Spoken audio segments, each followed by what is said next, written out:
வணக்கம் மகளே. இப்போ ரீசெண்டாக தமிழக வெற்றி கழகத்தோட பொதுக்குழு கூட்டம் நடந்துச்சு. அந்த கட்சியோட துணை பொதுச் செயலாளர் திரு ஆதவ அர்ஜுனா என்ன பேசியிருக்காருன்னா, எங்கள் தலைவர் மேலே கை வச்சு பாருங்க, எங்கள் தலைவர் மேலே கை வச்சுட்டீங்கன்னா அவ்வளோதான், எங்கள் தலைவரை கைது பண்ணிட்டீங்கன்னா கல்லூரி மாணவர்கள்லாம் போராட்டம் நடத்துவாங்க போலீஸ் ஸ்டேஷன் வாசலில் அப்படின்னு சொல்கிறாரு. ஏன் சார், எங்கள் தலைவரை கை வச்சிங்கன்னா நான் ஆளாக தீக்குளிப்பேன், நான் ஆளாக போராடுவேன், நான் ஆளாக உண்ணாவிரதம் இருப்பேன் அப்படி சொல்லுங்க சார்.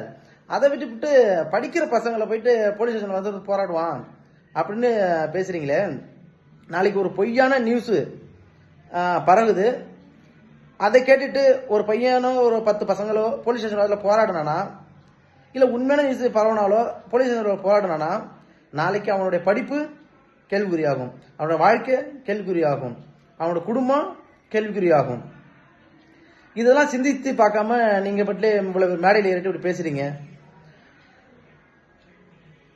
தமிழக மக்கள் நன்கு இதை புரிந்து கொள்ள வேண்டும். உங்க கட்சியில் உள்ள அனைவரையும் அரசியல் படுத்துங்க சார். உறுப்பினர்கள், இளைஞர்கள், இளைஞர்களை அரசியல் படுத்துங்க. அதுதான் சார் நல்லது. இப்படி தூண்டி விடுற மாதிரி பேசுறது எந்த வகையிலும் ஏற்புடையதல்ல.